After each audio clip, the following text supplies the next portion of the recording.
Stalin de la Unión Soviética, Franklin Delano Roosevelt de Estados Unidos y Winston Churchill de Inglaterra.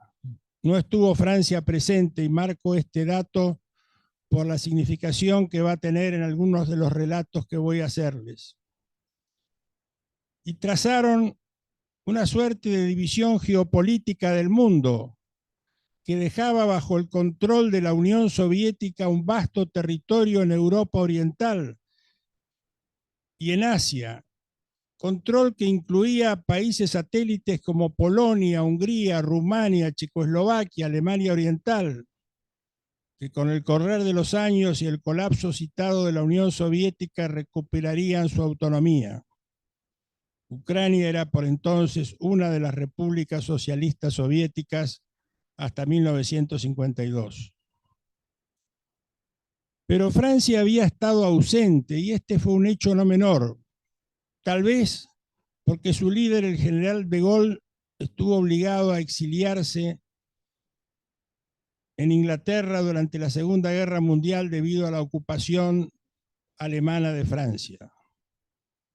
Tal vez por las tradicionales diferencias que ha habido entre Francia e Inglaterra o entre la Alianza Atlántica y la Europa continental.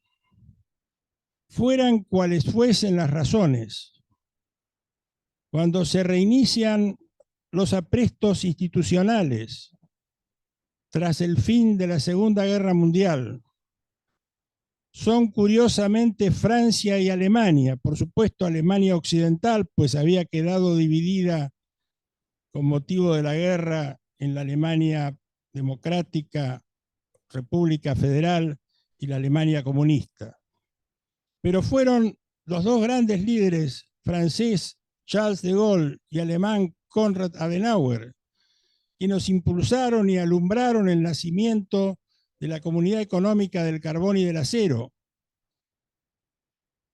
pues en la cuenca del Ruhr común a ambos estados eran ricos en minerales citados, muy importantes para la paz y también muy significativos para la guerra. A estos dos países acompañó Italia. Italia y Alemania habían sido derrotados en la Segunda Guerra Mundial y sin embargo ya se preveía una reconfiguración de alianzas en principio económicas pero con trascendencias políticas. Y además los países del Benelux, Bélgica, Holanda y Luxemburgo.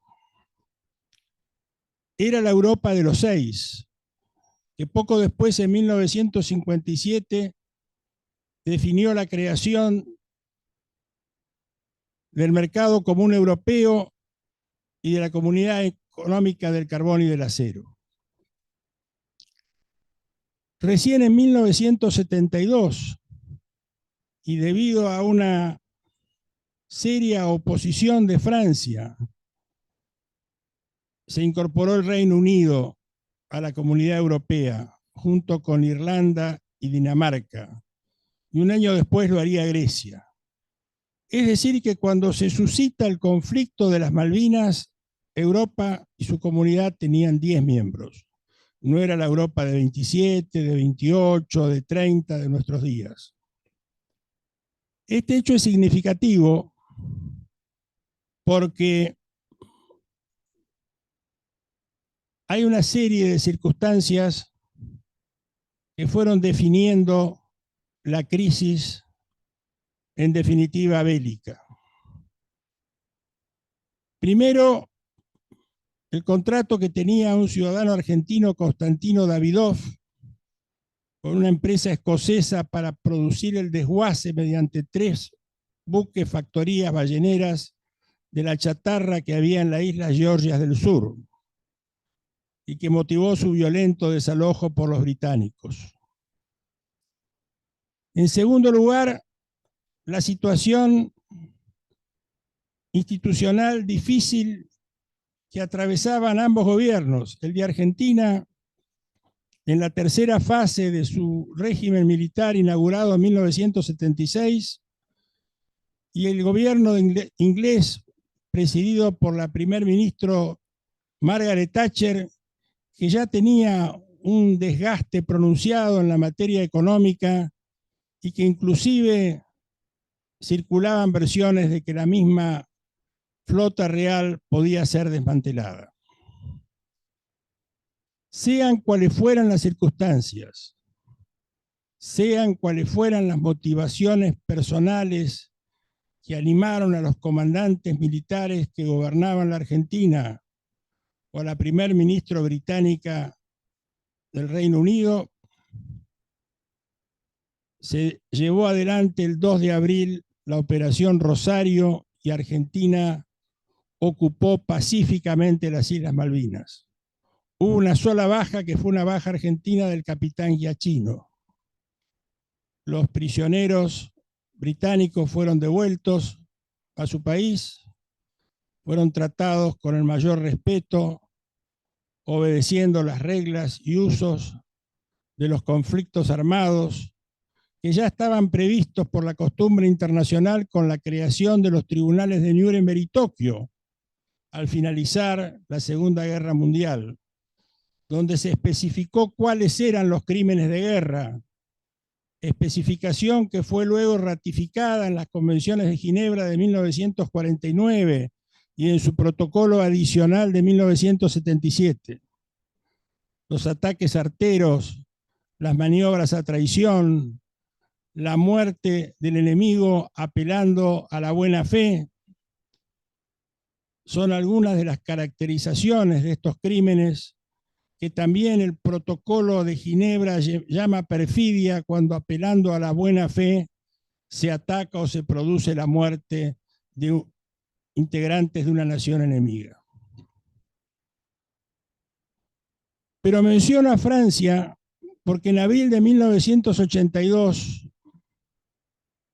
mediante la intervención generosa del presidente de la rama francesa de la International Law Association, asociación a la que yo pertenecía y pertenezco, tuve la oportunidad en Francia, donde viajé, nada más que como un ciudadano con buenas intenciones. Yo había sido diputado nacional entre 1973 y 1976, había integrado la Comisión de Relaciones Exteriores y estaba preocupado, como tantos otros argentinos que fueron voluntariamente a ensayar algún tipo de ayuda extraoficial. Y a través del profesor Lisbon de Francia pude tomar contacto con una asesora del presidente Mitterrand, Madame Sudé, quien me expresó que Francia veía con simpatía, por supuesto con gran prudencia y discreción, pero con simpatía la causa argentina, y que preveía la posibilidad, en razón de las gestiones que encaraban tanto el presidente del Perú, Belaúnde Terry, como el secretario general de las Naciones Unidas, Pérez de Cuéllar, ambos peruanos, la posibilidad de levantar el embargo comercial que la Comunidad Europea había impuesto a la Argentina el 17 de abril y que vencía un mes después. Yo mantenía alguna comunicación telefónica para informar de mis muy modestas gestiones al entonces subsecretario de la Presidencia de la Nación, donde también se desempeñaba el doctor García Enciso, el coronel Pedro Pablo Mansilla, que me tenía al tanto de los episodios bélicos y yo trataba de transmitirle mis esfuerzos y lo poco que sabía de la crisis como se veía desde Europa. En este marco de circunstancias, cuando había propuestas que habían incluido la del secretario de Estado Alexander Haig, de Estados Unidos, que viajó numerosas veces a Londres y a Buenos Aires, pero cuya actividad resultó infructuosa y terminó volcándose a los intereses de Inglaterra. En este marco es cuando la primer ministra británica arteramente ordena el hundimiento del general Belgrano, que se encontraba a 30 millas náuticas al sudeste, fuera de la zona de exclusión. La zona de exclusión la había impuesto la misma Gran Bretaña, como condición de 200 millas desde la costa de las Malvinas para focalizar el conflicto y evitar su propagación más allá de esa zona. Y sin embargo, según las fuentes consultadas, el buque Conqueror, que estaba buscando al portaaviones 25 de mayo si no lo encontraba, siguiendo instrucciones expresas de la primer ministro, ordenó el hundimiento del general Belgrano, lo que llevó a la muerte a 334 tripulantes argentinos. Este fue un verdadero crimen de guerra conforme a los antecedentes jurídicos que mencionaba, lo expresamente establecido en los tratados.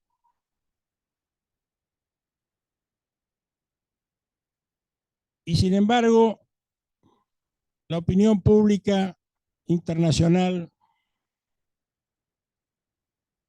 y la opinión jurídica decisiva en el caso se había volcado a favor de Gran Bretaña. ¿Cuáles eran las condiciones vigentes? Tal vez las mismas que habían animado a De Gaulle y a Adenauer a inaugurar el mercado común europeo sin Inglaterra. La formación misma de la Comunidad Económica del Carbón y del Acero franco-alemana, acompañada por los países que mencioné, abrigaban el temor de que ante una posible invasión de la Unión Soviética sobre Europa Occidental, los aliados tradicionales atlánticos, Estados Unidos e Inglaterra, no acudieran en su defensa.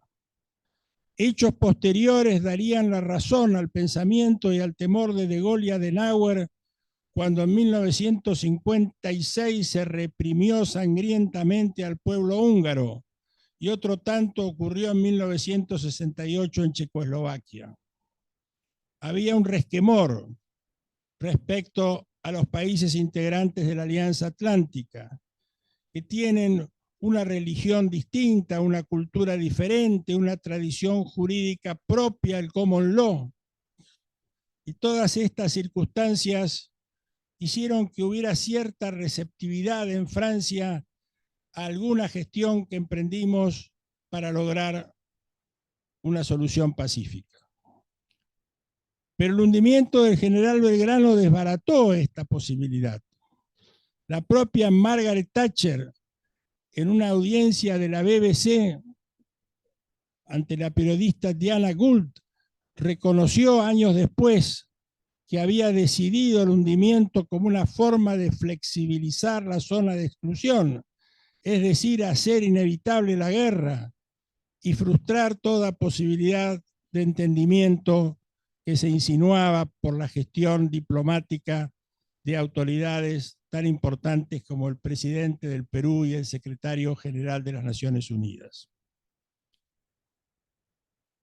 Algún sector de la diplomacia argentina pensó en aquella época que podría sobrevenir algún veto a la resolución del Consejo de Seguridad de las Naciones Unidas, que habían declarado que Gran Bretaña actuó en legítima defensa.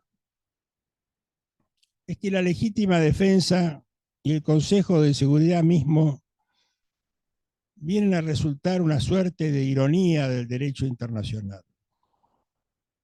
Algo parecido a lo que ocurre en el derecho civil con la posesión y en el derecho público con el Estado.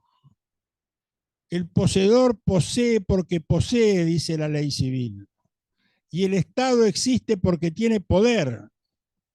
Y para el derecho internacional, lamentablemente, todos los estados que tienen poder, territorio y población son estados, aunque no sean estados de derecho.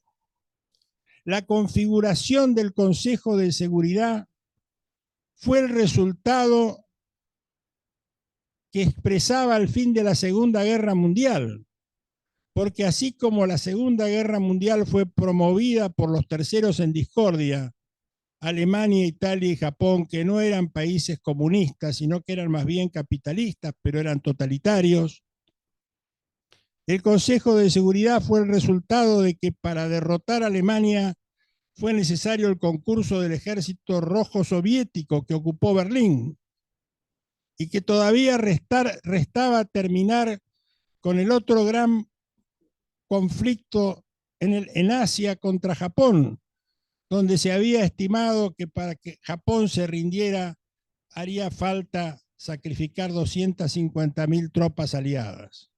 Fue cuando el presidente Truman decidió lanzar las bombas atómicas en Hiroshima y Nagasaki que determinaron la rendición de Japón.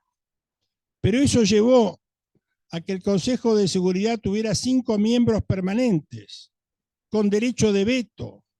El derecho de veto constituye la posibilidad, y más que la posibilidad, la probabilidad misma de frustrar cualquier decisión concerniente a la guerra o a la paz, porque no necesita ser fundado y porque cuando se integró el Consejo de Seguridad estaba la Unión Soviética y estaba China. China por haber sido agredida por Japón y la Unión Soviética por haber sido decisiva en la terminación de la guerra contra Alemania. Cierto es que aquella China era la de Chiang Kai-shek, un general más próximo a Occidente, a los Estados Unidos, pero que sería derrotado en 1949 por Mao Zedong, volviéndose toda la China comunista. Ahora, pensando en la posibilidad que algunos diplomáticos argentinos contemplaban en 1982 que la resolución de las Naciones Unidas favorable a Gran Bretaña y contraria a la Argentina pudiese ser vetada por China o por la Unión Soviética, hay que tener presente que tanto la Unión Soviética como China tienen conflictos interiores.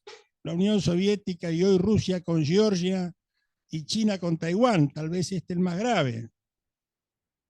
China considera a Taiwán, como nosotros a las Malvinas, una provincia china. Y entonces el veto eventual hubiera sentado un precedente muy serio para los intereses de esos países.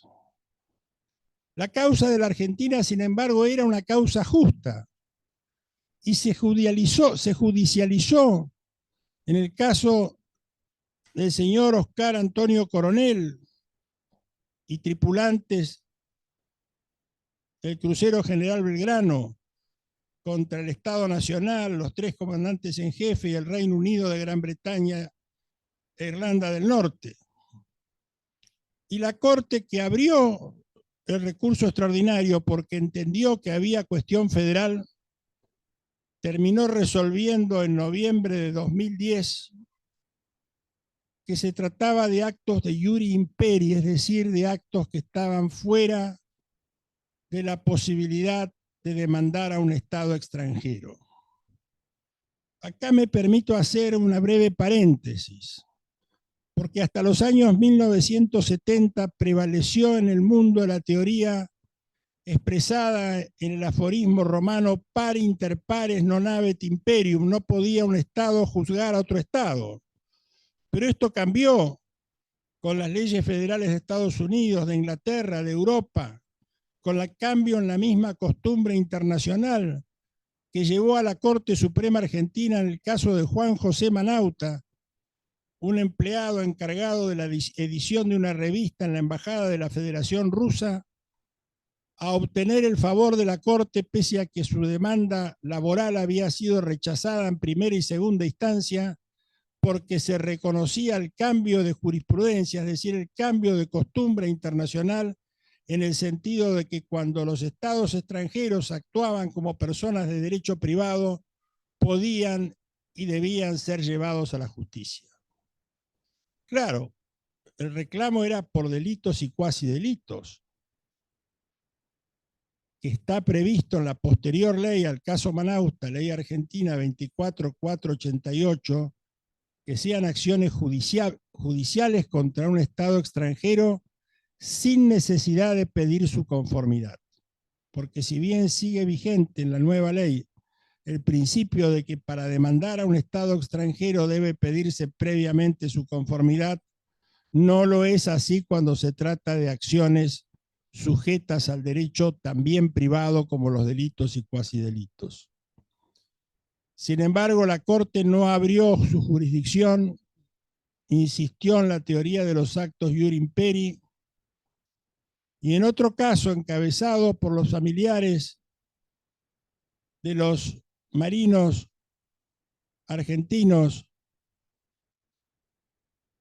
Ríos e Ibáñez, contra la propia Margaret Thatcher, caratulado Crucero General Belgrano contra Margaret Thatcher sobre homicidio y lesiones graves. La Corte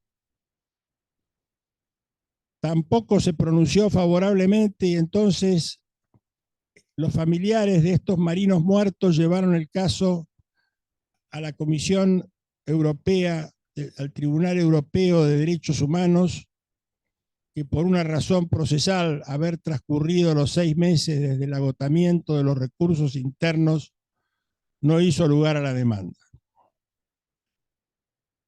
En esa acción, en ese reclamo, estaba pendiente el de familiares de Raúl Vallejos, que había terminado con una pierna amputada y había sido torturado durante la guerra. En síntesis, el derecho no pudo dar respuestas,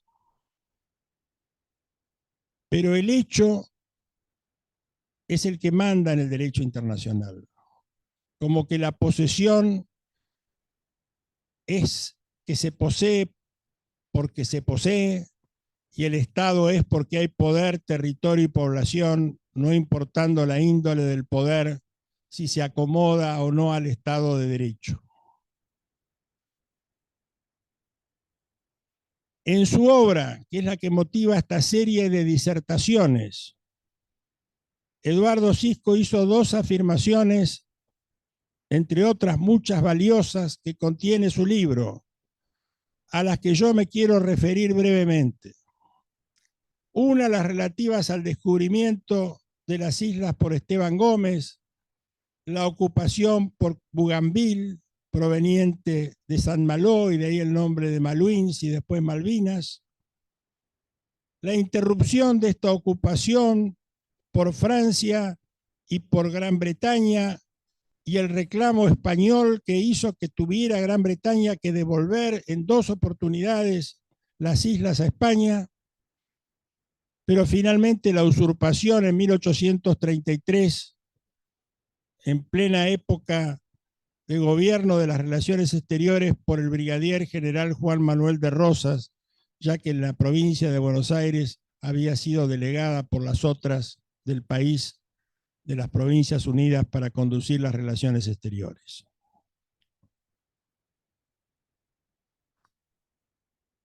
Y la otra afirmación importante que hizo Eduardo Sisko, y que yo comparto, y que nos lleva a la comparación que se ha hecho alguna vez con el caso de Hong Kong y China. Argentina va a recuperar inexorablemente las Islas Malvinas porque son nuestras y porque no hemos de aflojar en nuestra intención y en nuestro deseo y voluntad al respecto, ni la nuestra ni las futuras generaciones. Pero además las va a recuperar cuando adquiera la estatura institucional, la fortaleza económica, el prestigio diplomático y en suma la fuerza necesaria para recuperarlas.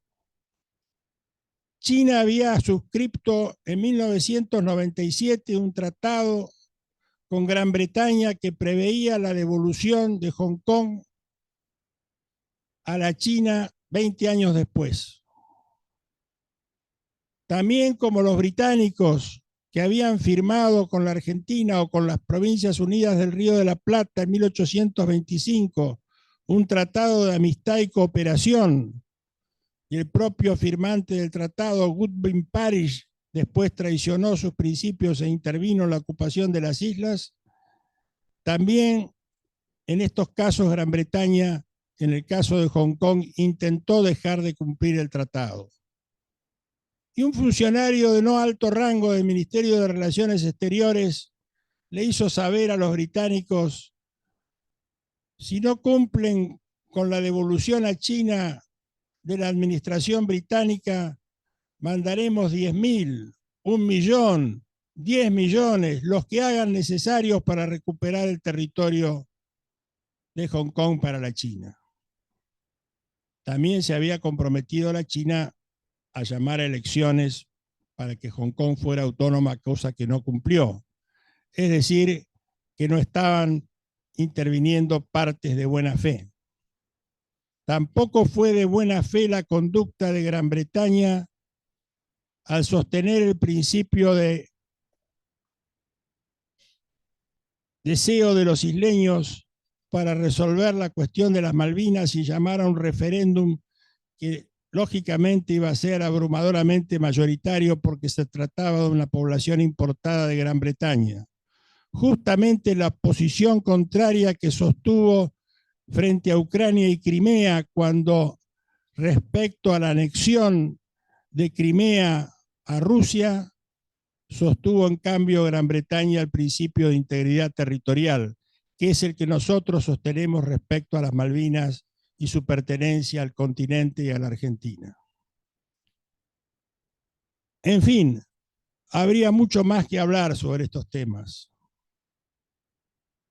La razón política, económica, social, institucional, el prestigio que la Argentina tuvo y debe recuperar, la consideración como un país serio y responsable por la comunidad internacional, han de ser las que en definitiva nos devuelvan las Islas Malvinas, a las que tras su manto de neblina nunca hemos de olvidar. Muchas gracias.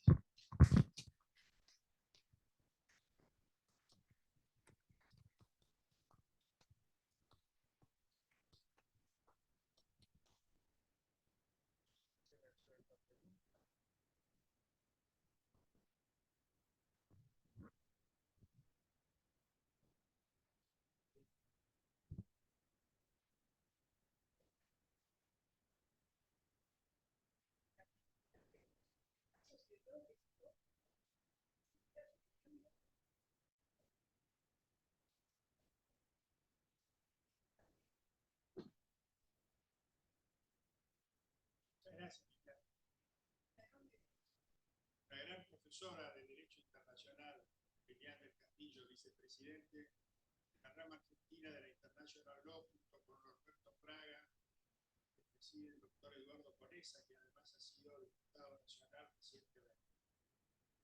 Dijo José Enrique García Enciso, gran pensador y escritor, que va a ser muy útil, creo yo, para esta cátedra de Madrid.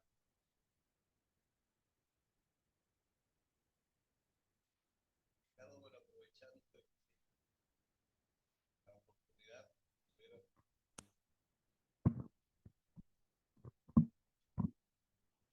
el debate de que de guerra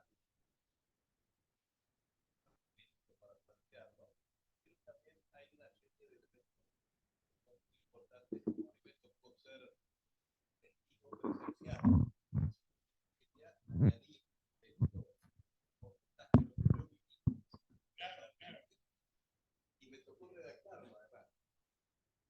Nosotros, por de pronto, no estaba previsto para el 2 de abril, lo que pasó el 2 de abril fue que lo dijiste, estaba previsto para el mes de agosto,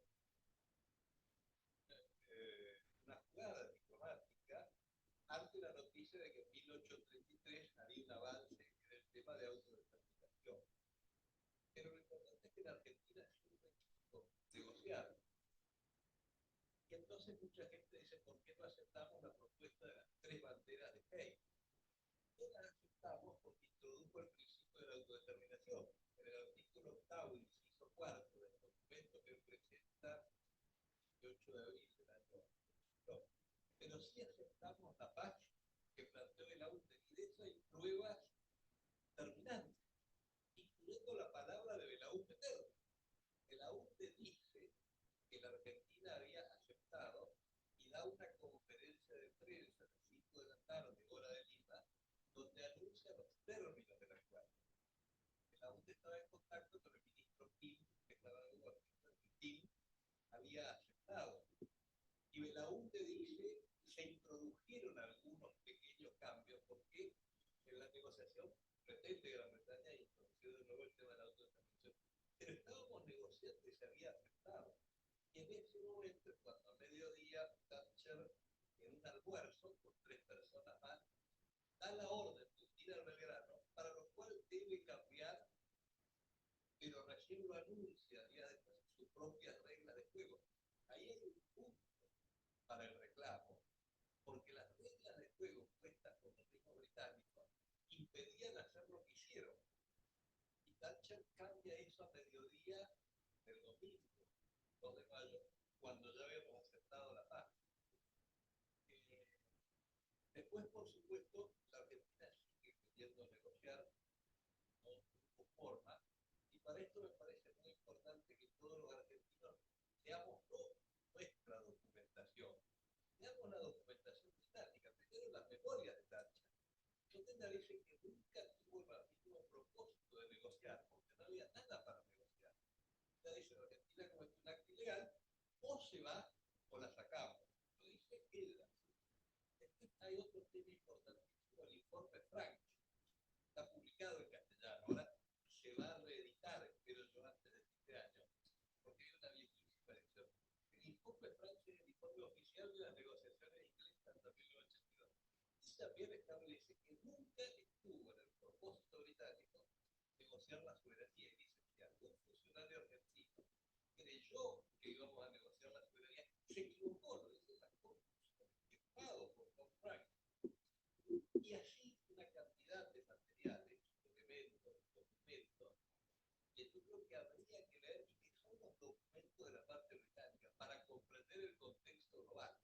Entonces, por eso me parece muy útil lo que vos comentaste, porque habla del contexto global, no solamente de lo que nosotros pensamos, que sabemos que tenemos nosotros. Hay que estudiar al otro lado qué piensa el adversario y cuál era el contexto internacional. Así que en ese sentido, felicitaciones por la charla, me parece sumamente importante. Lo que hemos hablado.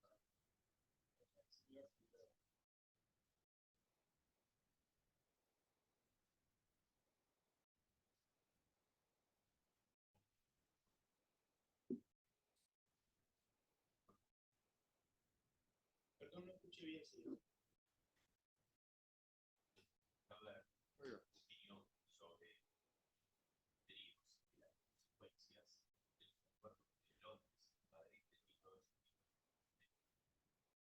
Bueno, casualmente yo iba a mencionar,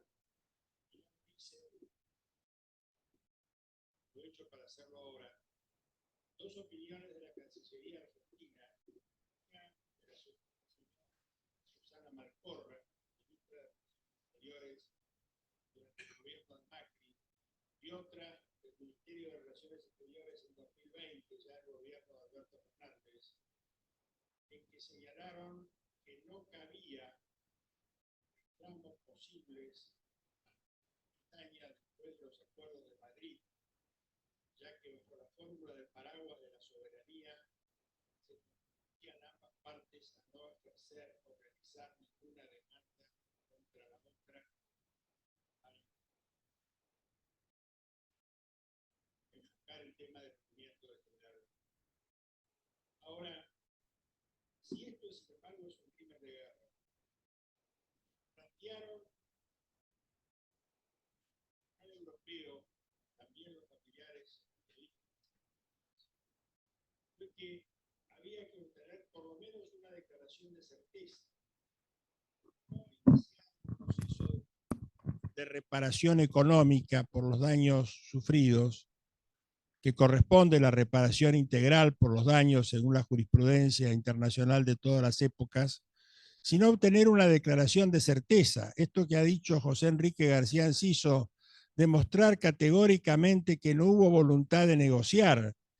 Pero no hubo voluntad de negociar no solo después de ocupadas las islas por la Argentina, porque pudiera en ese caso pretextarse, aunque no es cierto que fuimos el agresor, cuando ellos fueron los usurpadores, sino que no hubo voluntad de negociar desde 1965, cuando se impulsó y se obtuvo de la Asamblea General de las Naciones Unidas la Resolución General 2065, que instó a ambas partes a sentarse a discutir la soberanía, es decir, que ya Gran Bretaña no solo usurpó, sino que violó las disposiciones y los requerimientos del Comité de Descolonización de las Naciones Unidas y por su máxima autoridad incurrió en un claro crimen de guerra, reconocidos por el exministro John Nott, por el secretario general de la OTAN, por un parlamentario británico que desarrolló largamente el tema de la actitud de Margaret Thatcher y por ella misma en declaraciones a la BBC de Londres.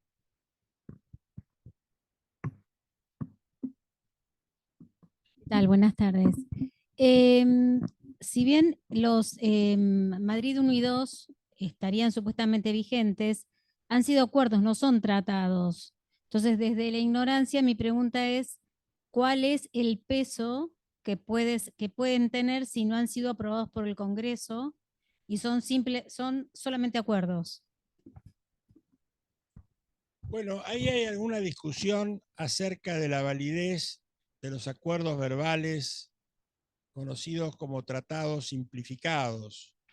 Un ejemplo, cuando el expresidente Menem prometió a su par George Bush padre de los Estados Unidos que Argentina iba a proteger la propiedad intelectual, y eso llevó largas demoras después que se sancionó el Tratado de la Organización Mundial del Comercio con un capítulo especial sobre acuerdos relativos a la propiedad intelectual. Y hubo una larga trayectoria de dificultades llamada Guerra de las Patentes entre el Poder Ejecutivo argentino y el Congreso Nacional, que curiosamente sancionaba por unanimidad o casi unanimidad. Hubo un solo diputado de Unión Iberia que votó en disidencia, pero el resto de la Cámara de Diputados y el Senado por unanimidad, leyes que tergiversaban el tratado, y el Poder Ejecutivo no encontró mejor solución que sancionar decretos que tergiversaban las leyes.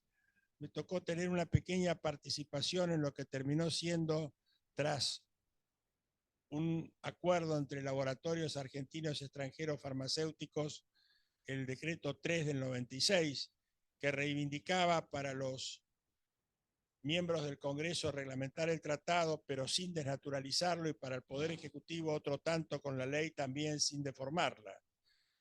Bueno, este asunto no se resolvió con ese decreto, después hubo fusiones, acuerdos interempresarios, la cuestión recién se regularizó en el año 2000, pero hacía esta referencia porque podría entenderse que son tratados simplificados. Yo creo que la intervención o no intervención del Congreso, muy importante para nosotros, sería una formalidad que tal vez no alcance a desvirtuar los principios sostenidos por ambas cancillerías. Se me ocurre que tal vez desde el ámbito jurídico, académico y político, si hubiera consenso, habría que llevar adelante la tipificación, insistente tipificación del hundimiento del general Belgrano como un crimen de guerra que no debe quedar impune.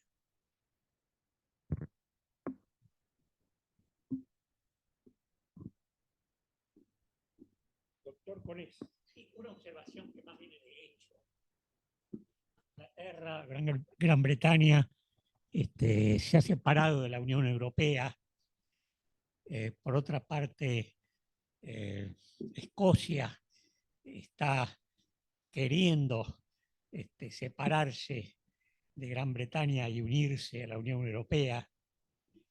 Irlanda del Norte evidentemente va a quedar unida a Irlanda del Sur, y esto va a hacer que Inglaterra quede con Gales y en un país mucho más pequeño.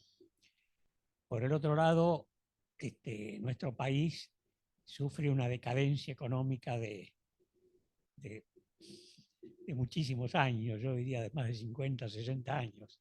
Si nuestro país realmente reasume su carácter de potencia económica o país con alto grado de crecimiento económico y altas tasas de crecimiento económico que una vez fue, yo creo que esto daría vuelta las negociaciones. Si la Argentina crece y se hace una gran potencia, e Inglaterra, que está cayendo, que continúa en esa trayectoria decadente, creo que por este lado va a venir la gran solución a nuestro tema de Malvinas.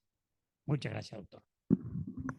Bueno, esa efectivamente es la afirmación, creo yo, más importante del libro de Eduardo Sisko, que yo dije compartía desde el inicio.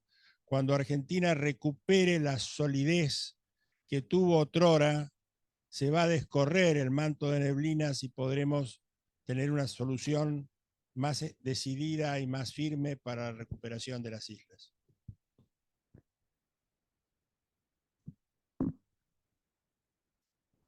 Ahora, sobre la última apreciación, de la manera que ellos están logrando, tanto los habitantes ilegítimos de las islas como Gran Bretaña, lo que están logrando sobre con la extracción de petróleo, con las licencias pesqueras, ellos son la población que tiene mayor PBI del mundo, tengo entendido.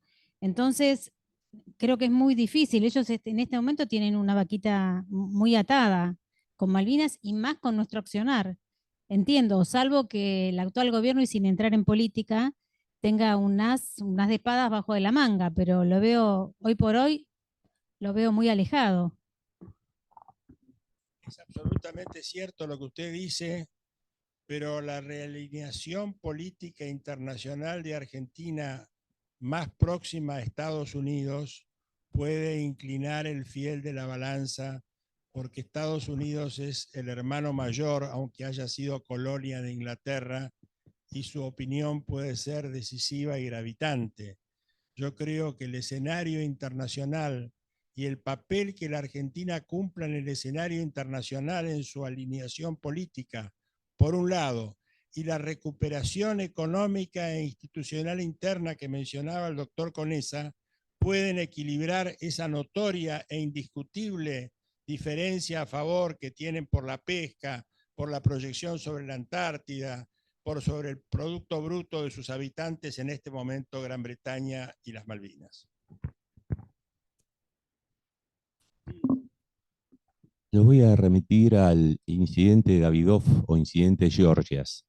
Algunos juristas esgrimen la teoría del estoppel, es decir, la teoría de los actos propios. Si Argentina admitía el visado de pasaportes en Puerto Stanley, esto provocaría que legitimaba la ocupación británica tanto en Malvinas como en los archipiélagos usurpados. ¿Usted adhiere a la teoría de Stoppel que esgrimen algunos juristas argentinos respecto a dicha temática? El Stoppel es una institución muy importante del derecho internacional, como es la doctrina de los actos propios en el derecho interno llevada adelante por nuestra Corte Suprema y su jurisprudencia. Hay un tratado de la buena fe dirigido por un profesor de esta casa, el doctor Marcos Córdoba, que dice que nadie puede ponerse en contra de una actitud anterior, contraria y jurídicamente relevante. En el derecho internacional eso significa el estoppel. Ahora, puede ser que el visado o la reanudación de relaciones comerciales parciales, dejando bajo un paraguas la soberanía, permita explicar el por qué se admiten estas que aisladamente serían incongruencias, si es que se mantiene por la Argentina en las Naciones Unidas reiteradamente su petición respecto a que se cumpla la resolución 2065, porque de lo contrario tendríamos que hacer lo que hicimos entre 1982 y 1992, rotas las relaciones diplomáticas y la embajada argentina en Londres bajo bandera brasileña. Es decir, se ha encontrado una fórmula de convivencia. Eduardo Sisko en su libro hablaba de la larga tradición de intereses comunes en materia de educación, de comercio, de colaboración internacional entre Argentina e Inglaterra, pero eso se ve quebrado notoriamente por la usurpación de las islas.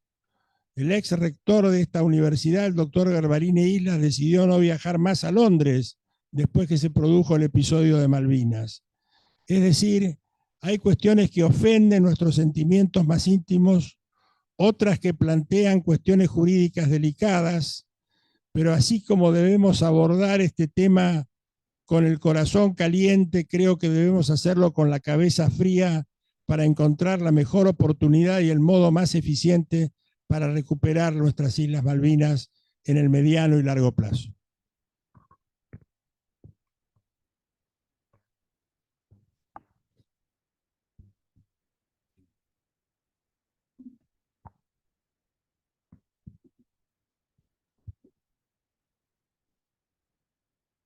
No creí que decían otra persona.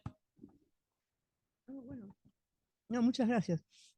Yo me parece muy importante lo que recalcaste recién, que sobre el cumplimiento de la 2065, porque algunas de las cosas que a veces se nombran es que habría que llevar el caso de nuevo a la Asamblea General. Y yo creo que la 2065 es lo máximo que se pudo lograr en un momento en que se podía lograr. Y que ahora, diremos, ha habido varios intentos de Gran Bretaña en la Asamblea General de sacar, no de modificar la 2065, sino de crear algún otro punto, como el derecho de la autodeterminación de los isleños, que la Argentina hasta ahora lo ha podido vetar eso, pero que jamás hay que reabrir la 2065, porque lo que se consiguió en ese momento con una, diremos, comunidad internacional mucho más limitada que la de ahora es imposible manejar 200 votos. Es decir, y la diplomacia británica es una diplomacia muy aceitada y muy, diremos, hábil, ¿no es cierto? Entonces creo que uno de los temas fuertes de la Argentina, jamás, diremos, decir que hay que tocar, que hay que volver el tema a la Asamblea General y tocar la 2065. Creo que eso, todos los intentos en el año 1985, tal vez fue el último intento de Gran Bretaña de poner el derecho a la autodeterminación en una lista donde se comprendía Malvinas. Argentina logró conseguir los votos para vetar eso y fue un esfuerzo enorme. Y todos los que participaron en esa negociación dijeron, por favor, no tratemos más de llevar este tema porque no vamos a poder arrastrar 150 votos o 120 votos. Y lo mejor que pudimos conseguir es la 2065. Creo que eso es muy importante remarcarlo en todas las exposiciones que hacen sobre Malvinas, ¿no? Decir, la 2065 nos reconoce esto, ¿no? Nos reconoce el reclamo, nos reconoce todo eso, que es algo que fue muy difícil conseguir y creo que hay que mantenerlo. Nada más. Gracias. Totalmente de acuerdo, Liliani, respecto al stopper al que se refería el señor que hizo uso de la palabra, no está más que claro la contradicción de Gran Bretaña en propiciar la integridad territorial en contra de la autodeterminación en el caso de Crimea, que es una posición reciente de Gran Bretaña con motivo de la anexión en el 2014, para ratificar la posición argentina de consultar los intereses, pero no la voluntad de los isleños que constituyen una población importada.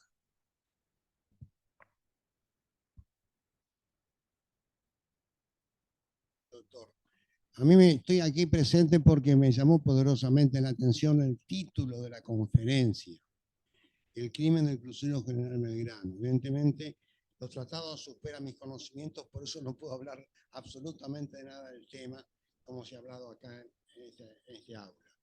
Específicamente, ¿por qué surgió el título crimen del crucero General Belgrano?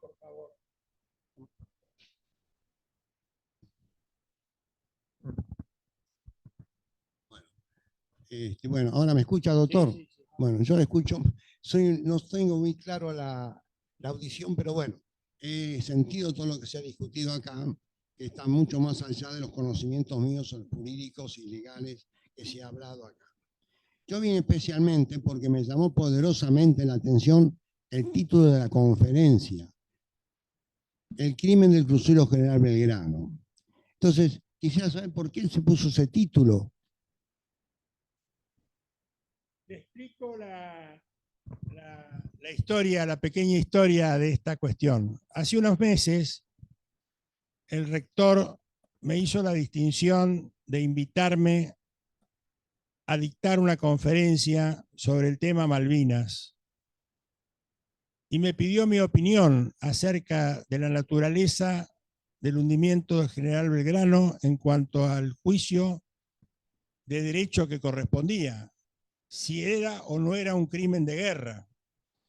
Y yo le anticipé que creía que era un crimen de guerra porque es lo que enseño en Derecho Internacional Público, pero con motivo de esta conferencia lo pude profundizar más y encontrar otras fuentes que confirman que ha sido un crimen de guerra. Porque en el mar, sacando la parte legal y jurídica de que usted hace mención, no lo voy a discutir porque le digo no estoy en condiciones, pero en el mar el único crimen que se puede cometer es hundiendo un buque hospital. No existe otro crimen en el mar. Es decir, yo sintetizo un poco por el título de la conferencia, crimen del crucero. Yo me creí que era por el hecho de haber hundido el crucero. En el mar, el único crimen que se puede cometer, y evidentemente todos lo saben muy bien, es que se hunda a un buque hospital. Después no existe ningún crimen cuando existe un estado beligerante en el que cada cual defiende sus derechos, como se ha hecho acá más o menos, y están en una guerra. Es que el crimen consistió en hundir un buque que estaba fuera del marco de la guerra por decisión propia del gobierno de Gran Bretaña, que había establecido una zona de exclusión.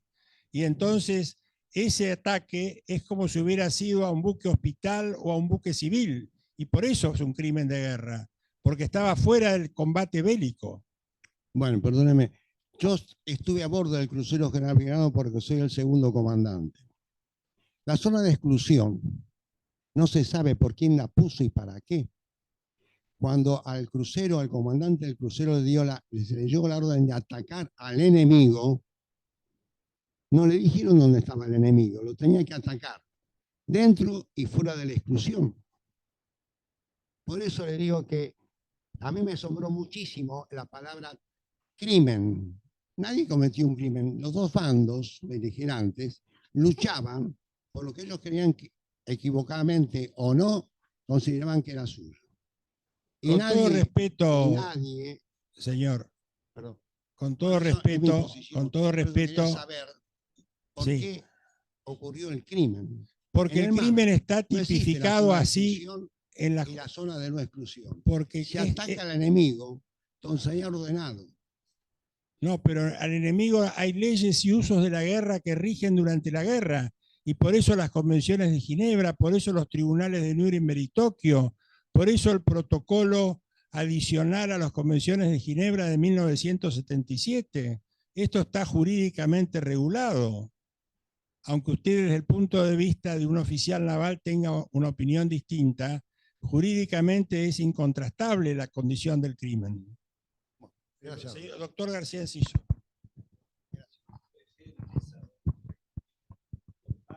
Sucedió realmente. Primero, una reflexión sobre el tema de la zona de exclusión. Es lo único que autoriza Naciones Unidas para el combate. Fuera de la zona de exclusión no se podía combatir. ¿Por qué? Porque el derecho de autodefensa es un derecho limitado. No podía Gran Bretaña bombardear Buenos Aires porque no había estado de guerra. Naciones Unidas acepta la autodefensa y por qué el portaaviones podía ser un blanco fuera de la zona de exclusión.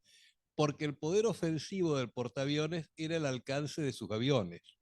Pero en el caso del crucero General Belgrano, el alcance de sus cañones era de aproximadamente 22.000 metros y estaba a más de esa distancia. Primer punto. Segundo punto, a las 2 de la mañana se ordena invertir el rumbo, fui testigo, y de esta orden yo escribí un libro con el almirante Rótolo, donde buscamos la documentación y está la orden de repliegue a la flota, porque habíamos firmado la paz. 2 de la mañana, reiterada 8 de la mañana, 8 de la mañana del día 2 de mayo, volver a posiciones iniciales. Entonces el crucero General Belgrano toma rumbo a Ushuaia y de hecho, el señor segundo comandante lo recordará, no se estaba en situación de estaciones de combate cuando se hunde el buque. Estaba un tercio de la tripulación descansando, otro tercio haciendo su trabajo. ¿Por qué esto? Porque cuando se da la orden de repliegue, 2 de la mañana y 8 de la mañana, se repliega de la zona de exclusión y no había ninguna comunicación británica que dijera que iban a atacar fuera de la zona de exclusión. Por el contrario, habían dejado en claro que cualquiera que ingresara en la zona de exclusión sí sería atacado, pero si no, no. El 1 de mayo hay combate porque los ingleses atacan, pero el 1 de mayo no se produce finalmente el gran combate naval que hubiera podido producirse, y el 2 de mayo se da la orden de repliegue porque habíamos dicho que sí a la paz. Habíamos dicho que sí, y Belaúnde estaba en contacto con el ministro Pim, al cual le había avisado todo esto. Es decir, Belaúnde dice, señores, estábamos en una tregua de 48 horas. ¿Cómo se puede atacar si uno aceptó una tregua? Esto está escrito, yo tengo acá los documentos, por si alguien quiere leerlos, están en el libro que hemos escrito. Está todo esto escrito, no deja lugar a duda. No deja lugar a duda. El mismo Belaúnde Terry dice, había una tregua o tregua de 48 horas. La República Argentina no hace un solo gesto militar el día 2 de mayo, y la historia oficial inglesa, en su afán de justificar esto, inventa una acción bélica inexistente. Dice que los superestandartes de la Armada atacaron el domingo 2 de mayo a la flota inglesa. Y el almirante Rótolo, que fue comandante de la aviación naval, habla con la gente de la segunda escuadrilla, con el jefe, y le dice, ¿ustedes tuvieron alguna operación el día domingo 2 de mayo? No, no pudimos volar porque ese día había una tregua. Entonces, la calificación de crimen de guerra puede ser tal vez cuestionable o no. La palabra crimen se puede decir tal vez crimen político, no lo sé. Lo que sí sé es que hubo una mala fe enorme al aceptar una tregua formalmente y después hundirnos fuera de la propia zona de exclusión. Es decir, en una guerra, si uno ve que un soldado levanta una bandera blanca y uno también la levanta para negociar, ¿puede uno al que se está arrimando con una bandera blanca pegarle un tiro? Creo que no. Eso es lo que se vivió en Presidencia de la Nación. Estaba el almirante Anaya, el almirante Lombardo también lo dice en sus memorias, que no fueron publicadas, pero yo las tengo. Así que yo entiendo a los combatientes del Belgrano, siempre fueron combatientes, siempre estaban dispuestos a pelear, estaban listos para luchar y estaban en disposición de lucha. Pero hay un nivel político superior, por encima del comandante del buque, que ya había decidido que estábamos en una tregua. Eso es lo que pasó esa noche. Y esto lo dice Tamdale, que vos mencionabas, Tamdale, un gran, alguien que deberíamos estudiar mucho en la Argentina, y ahora se van a publicar los 2 libros de él que se llaman El torpedo de Thatcher. Él pidió el juicio político a Margaret Thatcher, causal, fría y deliberadamente, haber ordenado el hundimiento de un buque que se dirigía, que tenía rumbo opuesto a las Malvinas, para impedir el éxito ya logrado de una propuesta de paz honorable planteada por el presidente del Perú, que ya estaba aceptada y firmada por nosotros, ellos lo habían firmado. Entonces, la idea de que hay una mala fe en esto no es nuestra y no va en desmedro del espíritu combativo de los que estaban en el Belgrano, que eran combatientes dignos de todo el respeto y dispuestos a luchar. Pero había una instancia superior que había llegado a la paz. Eso es para mí, y a mí me parece importante explicarlo en función no de defensa ni de ataque, nada, simplemente porque como yo lo vi y lo viví, me parece que debe decirse. Gracias,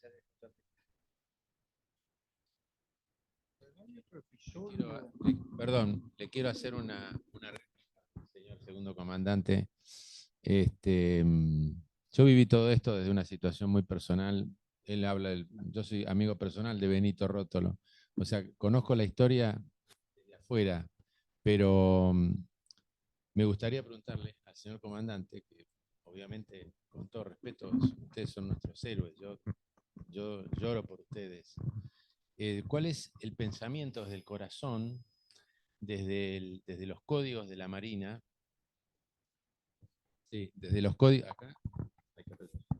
Sí, hola, hola. Sí, ¿cuál es decir, desde el sentimiento, desde el corazón, cuál es la diferencia? Porque usted lo explicó muy bien. Usted considera que habló del crimen y Ricardo, el doctor Balestra, explicó muy bien lo que él acaba de expresar. Creo que lo sentimos todos, el tema de la bandera blanca y digamos, de la traición. Pero, ¿por qué? Porque yo sé que es el pensamiento del comandante, es el pensamiento de toda la fuerza. La Armada piensa como el señor comandante. Es decir, es una materia para, señor rector, para el día de mañana, debatir, a lo mejor a puertas cerradas, con los oficiales, con los testigos. Hoy Ochoa no quiso venir para no entrar en un debate. Bueno, por eso le doy la palabra, no quiero hablar más. Desde el sentimiento, ¿en qué cambia como segundo comandante y habiendo vivido semejante tragedia, pensar que no fue un crimen, sino que fue un acto de guerra, como usted lo explicó? Bueno, yo creo que así como yo mucho no entiendo la parte legal y doctrinaria, creo que muchos desconocen lo que es el concepto de una guerra en el mar. Primero, un buque de guerra está en condiciones en guerra apenas zarpa del puerto. Nosotros zarpamos el 16 de abril y ya estamos en guerra. Muchos que desconocen ese sentido. Y salimos resguardados y con todas las condiciones de prevención al respecto de los submarinos que nos pueden atacar. Con respecto, sí hay una equivocación con respecto a la zona de exclusión. Con el alcance de las armas actuales, si un buque, un avión nuestro, está en condiciones fuera de la zona de exclusión de atacar un buque inglés dentro de la zona de exclusión, lo va a hacer. Pero que la guerra es así. El alcance de los misiles que tenían los aviones es de 40 millas. Así que no va a esperar a entrar a la zona de exclusión para entrar en combate. Y lo mismo, si un buque inglés que viene un avión amenazante a ellos, va a lanzar fuera de la zona, dentro de la zona de exclusión, va a tratar de batir al avión enemigo. Esto es un concepto que evidentemente, así como mucho no entendí por mis condiciones de condiciones para hablar sobre el tema, creo que tampoco están en condiciones ustedes de saber todo esto, porque no lo saben. Cuando en la guerra no se habla, les llega la orden y la cumple. No hay alternativa de preguntarle al mando superior que lo ordenó, ¿por qué me manda esto? Entonces, cuando a las 5 de la mañana de ese día 2 de mayo, yo ordené cubrir combate, íbamos a cumplir la orden. La quiera o no la quiera, la tiene que cumplir un militar. No puede preguntarle al superior, escúcheme, usted sabe que yo estoy muy desfasado con respecto al armamento que tienen los ingleses ahora y el nuestro, que nuestro alcance es 12 millas. No vamos a entrar nunca en combate, antes nos van a combatir a nosotros con misiles. Pero la orden hay que cumplir sabiendo lo que nos puede pasar. Ese es el sentimiento. Cuando nos ordenan, como dijo el Señor, no abandonar, sino volver a un punto distante, no sabemos por qué es, porque no se pregunta. Nadie pregunta, no sabíamos por qué se decía eso, y tampoco sabíamos si en un rato dice no vuelvan otra vez. ¿Quién no sabía eso?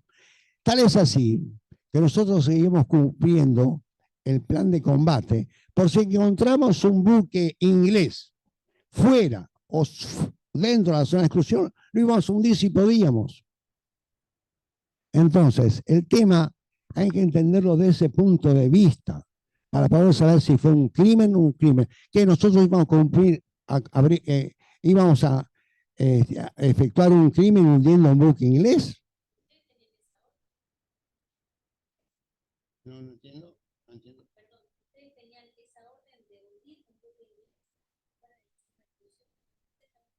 nos ordenaron combatir al enemigo. Punto. Combatir al enemigo, imagínense que si yo salimos con el buque y tengo un enemigo dentro de la zona de exclusión, no entro porque me dijeron que no entremos. No nos dijeron dónde está el enemigo. Atacar al enemigo es dentro y fuera de la zona de exclusión. Esa es la guerra.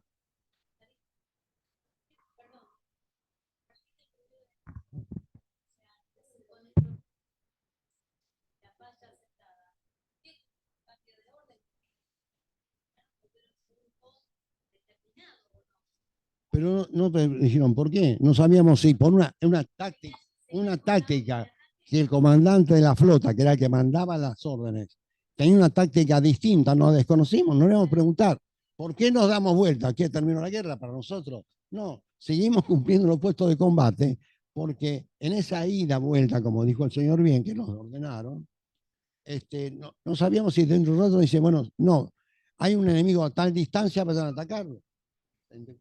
Por eso, yo creo que por eso, para analizar, por eso a mí me impresionó mucho la palabra crimen. No es un crimen, estamos en guerra. Y la guerra, lo fundamental es anular al enemigo. Lo dice el derecho internacional, señor. Es un crimen de guerra porque lo dice el derecho internacional. El derecho no se puede dejar de lado, es lo que rige esto. El protocolo adicional a las convenciones de Ginebra habla de perfidia, la jurisprudencia de Nuremberg y de Tokio habla de crímenes de guerra, y le leo lo que dice el artículo 3 C sobre crímenes de guerra: matar o herir a terceros, a traición a personas pertenecientes a la nación o al ejército enemigo.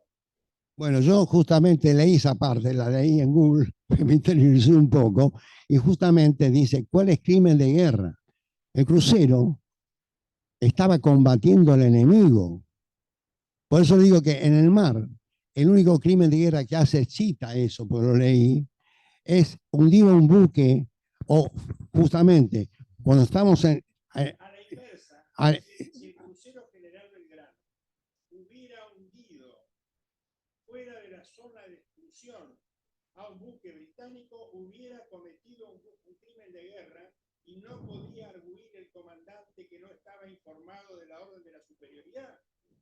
Bueno, doctor, no quiero yo entrar en una discusión porque no es mi sentido. Yo solamente quería averiguar por qué es el tema de la palabra crimen, que es la primera vez que lo siento. Es la primera vez que lo siento. Porque ni la Armada Argentina dijo algo sobre el crimen de guerra. Nunca lo dijo porque la Armada seguramente en esto está equivocada. Bueno, no, doctor, perdóneme. No quiero abusar de su confianza, los señores. He dicho lo que tenía que decir, para que sepan un poco qué hizo el crucero. Y le agradezco mucho, muy amable. Perdón.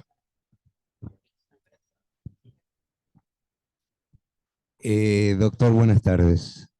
Me surgieron muchas dudas, digamos, este aporte que hace acá el señor me parece muy interesante, pero también entiendo que el derecho, usted está explicándonos cuáles son los marcos que regulan estas actividades. Mi duda es doble. Por un lado, me gustaría saber de qué depende que este acto cometido en 1982 sea encuadrado desde el punto de vista del derecho internacional como crimen de guerra. ¿De quién depende o de qué institución o órgano colegiado depende que haya un reconocimiento de este acto deliberado por parte del gobierno de Gran Bretaña? Y en segundo lugar, ¿qué impacto podría tener esto en nuestro reclamo legítimo acerca de la soberanía?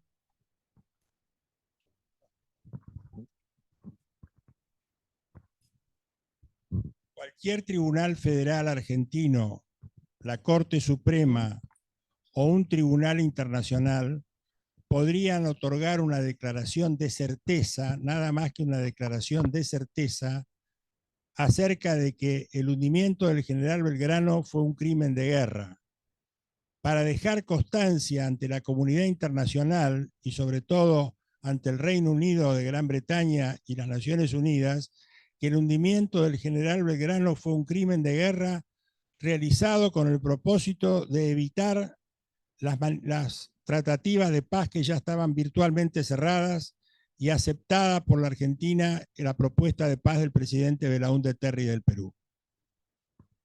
En eso nos podría beneficiar. Perdón, yo con respecto, como hablamos tanto de la zona de exclusión, yo lo que quiero, diremos, recordar es que la zona de exclusión no fue una medida bilateral, no fue algo adoptado por Argentina y Gran Bretaña, sino que fue un acto unilateral británico que la Argentina nunca declaró que aceptaba. Es decir, eso la Cancillería tuvo bastante cuidado en no aceptar la zona de exclusión. De modo que todo lo que se habla de la zona de exclusión hay que tener en cuenta que es un acto unilateral británico y que la Argentina puede decir, nosotros nunca la aceptamos. Es decir, es un argumento, no es una cosa que se habla. La Argentina no lo saca a la luz, pero es así. La Argentina nunca lo aceptó. Es distinta, por ejemplo, cuando se hacen treguas, las treguas se hacen de común acuerdo normalmente, es decir, son acuerdos verbales bélicos que se hacen de común acuerdo. Entonces dice, bueno, hacemos una tregua, hacemos, ¿no?, de tantas horas hasta tal día, lo hacen las dos partes. Entonces eso es un acuerdo verbal y es válido. Pero la zona de exclusión, que podría haber sido bilateral, porque la Argentina podría haber hecho de acuerdo, lo hacemos las dos, la Argentina, los británicos la sacan, y la Argentina se calla la boca, se cayó la boca siempre. Eso es mérito de Costa Méndez. Costa Méndez, que tenía cuidado, jamás vamos a decir nada nosotros. Los vamos a dejar que siempre ellos hablen de la zona de exclusión. Y nosotros no decimos nada. Si no decimos nada, si lo decimos ahora no tiene valor, porque ahora ya pasó. No había que decirlo en ese momento, ¿no? Pero es un tema jurídicamente, es débil el tema de decir, digamos, de tomar la zona de exclusión como un argumento argentino.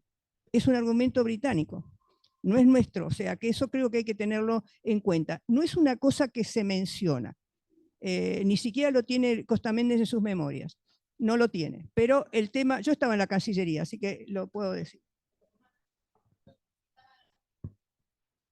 La zona de exclusión no era nuestra, no era nuestra.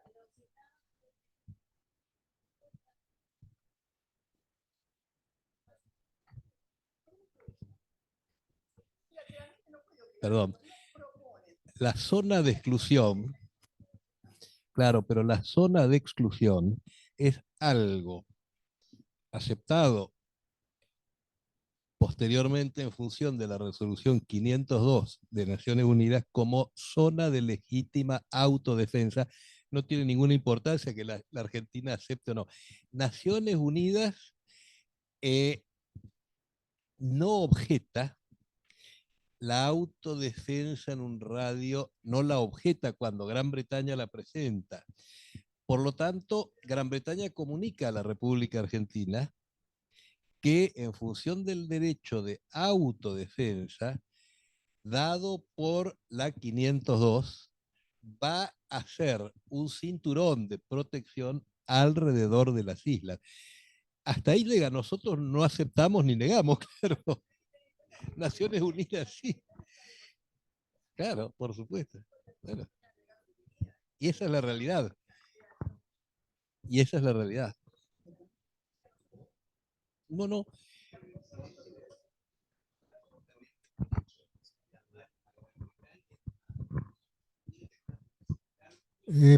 Por favor, vamos acá, evitando el diálogo, vamos ahora acá. Pero a mí me ha quedado algo, si me permite introducir. Hay un tema que es la Pradera del Ganso, creo que se llamaba, donde un coronel, fuerzas al mando de un coronel Pike, que después fue ascendido a general, fusiló a soldados argentinos que se habían rendido. ¿Eso es un crimen de guerra? ¿Esto qué sabe?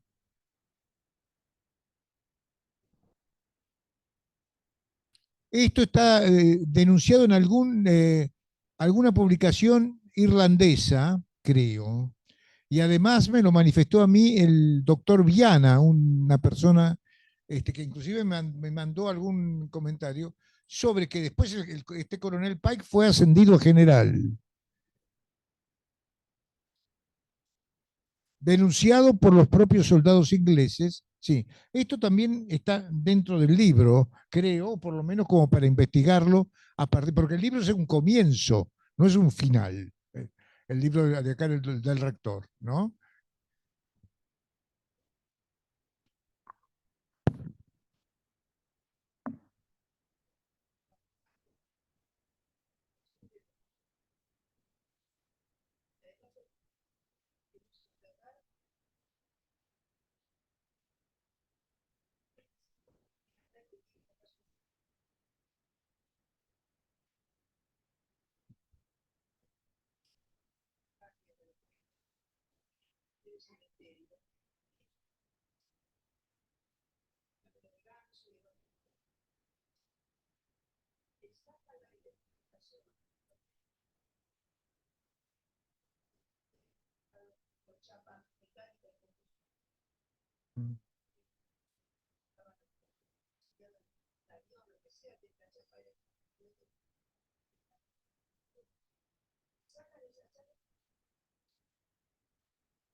A ver.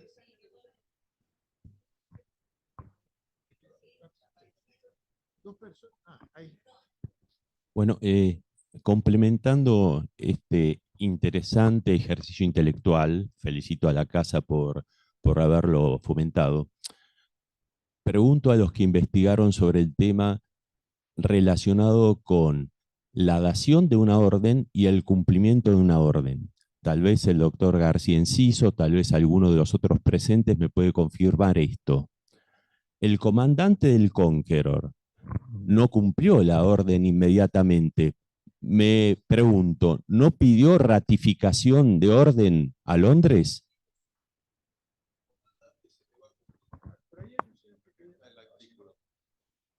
El comandante del Conqueror, en principio dijo no puedo cumplir. Pidió, acá voy a buscar el correspondiente artículo, porque se puede leer y verificar. Mientras lo busco. Acá dice, el comandante del Conqueror no cumplió la orden y pidió ratificación 3 veces porque violaba lo que a él le habían indicado. En cuanto encuentre el artículo lo muestro porque está acá disponible. Eso pasó con el comandante Redford Brown, que tuvo esa actitud, ¿no? Realmente él tenía otras órdenes y pide, por eso le ratifican 3 veces la orden de hundir fuera de la zona de exclusión, pero también lo dice en sus memorias. Él dice que él no podía, él estuvo siguiendo al Belgrano desde el día, dice él, viernes por la noche, lo siguió todo el sábado y lo siguió todo el domingo hasta que le dan esa orden. Y ahí es cuando pide que le ratifiquen la orden. Y el capitán del Conqueror se resistió a hundir el Belgrano, página 106 del libro. Ahí está transcripto, todo esto es información oficial británica. Esto dice el diario The Observer, manifestado por el comandante Redford Brown. Él cuenta y lo puso en sus memorias también. Es así. No tenía órdenes de no atacar fuera de la zona de exclusión, y entonces cuando le llega la primera orden, él pide que se la ratifiquen y se la mandan 3 veces por una vía distinta, todo contado acá. Dice el diario Observer, asegura que Gran Bretaña sabía que el buque navegaba fuera de la zona de exclusión y por eso no lo podía hundir. Es un diario inglés, no argentino. Doctor Balestra, bueno, felicitaciones por la exposición. Me aclaró muchísimas cosas. Quisiera agregar un pequeño temita que estamos trabajando nosotros en otras universidades, y es precisamente estas cuestiones que salen de por qué Argentina no hace tal cosa, por qué Argentina históricamente ha guardado un montón de cosas, y no hemos de olvidar que hubo una política de desmalvinización donde se negó, se negó la presencia militar consecuencia de la dictadura y después de la pérdida de Batalla de Malvinas, que aún hoy sigue, que eso ha contribuido al actual estado de indefensión que tiene la República Argentina. Hoy en Argentina somos muy pocos los que hacemos mención a la disposición transitoria primera que, entre otras cosas, establece quién es el adversario. Hoy nadie habla del adversario. Es más, en muchos círculos académicos y en todos los políticos, estamos hablando de la recuperación de las Malvinas mediante el diálogo. Y no existe ningún texto constitucional que haga mención de la recuperación al diálogo. Habla de sujeto al derecho internacional, cuya última ratio es la guerra. O sea, no estoy pensando en la recuperación mediante la fuerza.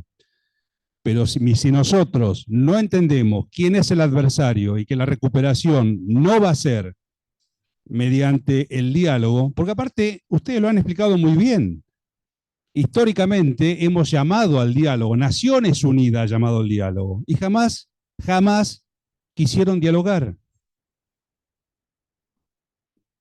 Entonces, me parece que la primera batalla que tenemos que dar, que es parte de todo esto, que me parece fabuloso, es empezar a derribar ciertos mitos que han nacido consecuencia de un pasado que muchos sienten vergüenza, pero por ejemplo, el instrumento militar, poder de disuasión del instrumento militar, jamás ha tenido ocurrencia. Es más, hemos llegado a la ridiculez de reemplazar a la prefectura por la Armada Argentina en el mar.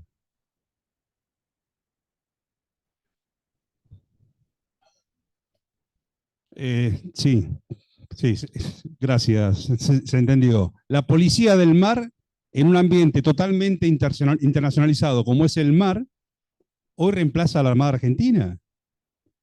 Entonces, si nosotros, creo que el primer paso que tenemos que lograr es ordenar los patitos argentinos, decir, no es mediante el diálogo, y empezar a hablar de quién es el adversario, que aparte está escrito en la disposición transitoria primera de la Constitución Nacional, cuando lo dice qué tenemos que recuperar y el cómo tenemos que recuperarlo. Solamente eso, muchas gracias. Muchas gracias, señor. Muy clara su posición y la comparto. Sí, vamos cerrando. Simplemente el tema que mencioné, que me lo mandaron a mí, del coronel, hoy general Pike, hoy general retirado, pongo a disposición de ustedes el dato, que lo podremos verificar. Esto también forma parte de la materia de estudio, ¿no? Bueno, yo creo que podemos cerrar nomás, ¿no? Gracias. Gracias.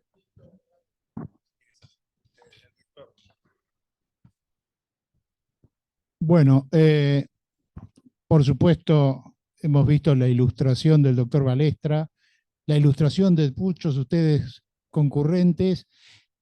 Quiero decir que esto es una cátedra abierta, por eso hay un titular que va a recibir las inquietudes e inclusive los que estén dispuestos a opinar y a establecer, y bueno, se va a establecer un orden y se harán distintos actos, no solo alocuciones, sino también congresos, sino expresiones, etcétera, etcétera. Y como muy bien dijo el doctor y capitán de navío, la cláusula de la Constitución no habla de la paz. Muy pocos días después, la CGT, nuestra CGT, por ejemplo, dijo, la recuperaremos por las buenas o de otra forma. Por ejemplo. Y quedó ahí. Quiero decirles que, bueno, esto hay que seguirlo, esto hay que abrirlo. Gracias por la asistencia, pero además, para adelante, su colaboración, sus inquietudes y que esto sea algo realmente trascendente, porque fue algo trascendente a los que vivimos y fue el conflicto bélico, por un lado, que continúa y empezó en el 20, en el siglo XX, ahora en el 21. A ver si lo podemos coronar. No seremos nosotros, nuestros hijos, los hijos de nuestros hijos o aún sus hijos. Pero lo que tienen que saber, lo que están usurpando, es que volveremos. Buenas noches.